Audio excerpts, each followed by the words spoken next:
خدا دکان حمی واله نه بودرمای دکانی واله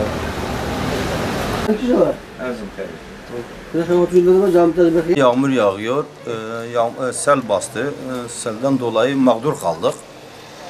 Halimizi görüyorsunuz. Vardı işte, tespit edecekler. En az 5 milyar var, 6 milyar var böyle hesapta ortalama.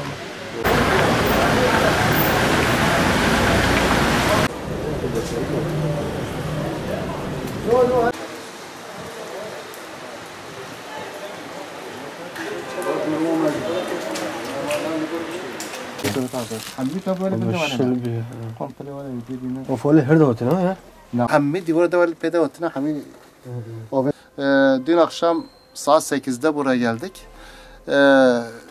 Biz ön tarafı kapattık. Sonra da gördük ki pencerelerden artık taştı.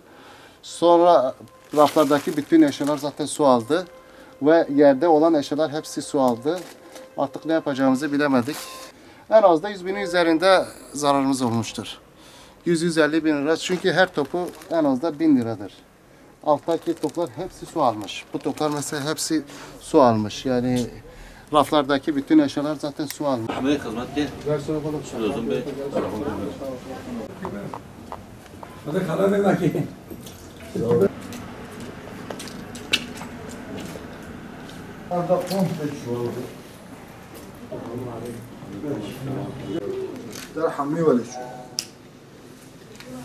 Şu anda maddi zararımız yok.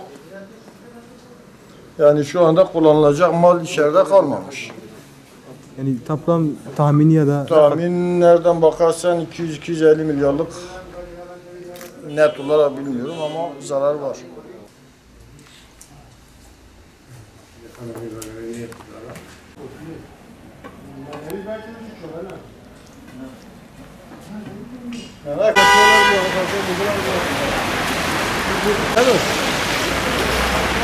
Biraz gözle bir sıkıntı yok.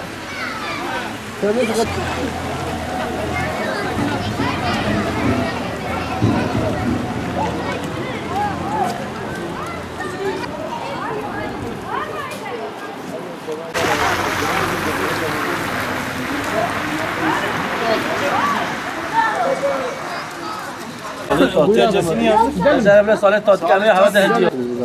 Efendim bugün Türk Kızılayı Şırnak Şubesi ve Cizre Şubesi olarak afetzedelerin yarasını sarmak için sahada bulunuyoruz.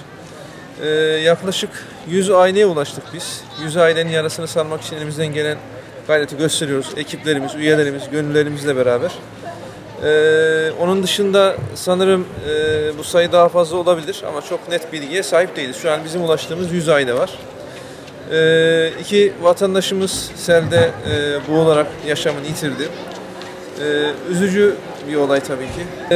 Yardımlarımız giysi, gıda, hijyen seti diye tabir ettiğimiz içerisinde temizlik malzemeleri ve battaniyeden oluşan yardım malzemelerini vatandaşımıza, afetzedelere ulaştırmaya çalışıyoruz.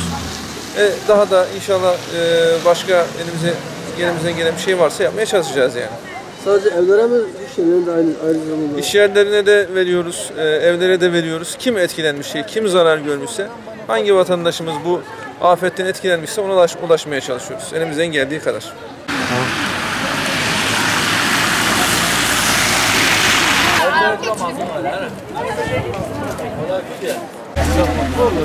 Peki o bu yolun ne